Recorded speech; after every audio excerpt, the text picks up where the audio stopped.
O na church, ayaw gitugoy, luwas ka, gipakamatyan kas Ginoo, kato kong gi-explain diri last conference, nga 5 ka klaseng samad, nga nahiaguman sa Ginoo, grabe, wak di ka mabuka na, 5 ka klaseng samad, nga nahiaguman sa Diyos, nga ikaw mura lang kapwa, unsa tong unang samad, da kontusyon, unsa tong kontusyon, bunog, nagpabunog ang Diyos para maluwas ka. Ikaduha, laceration, mga kaigsunan, nangalangkat ang iyahang panit para maluwas ka. Ikatulo, penetration, ang imong gahi, iyang mao'y purong-purungan sa mga makitlot nga mga tunok. Then ikaupat, perforation. Ang iyang kamot o iyang tiil, brad, pastor, gilatsa. O ang ikalima, incision.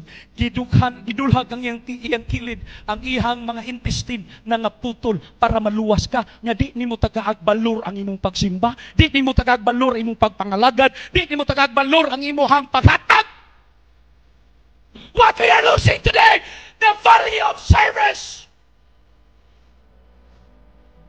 Sa ito ang simba mo lang, dapat dili. Inigsukod, praise the Lord, kanta. Ikay samtang kakanta rin, kakuri-kuri pa sa cellphone. Wa pa man mo chapoy. We're losing the value of service.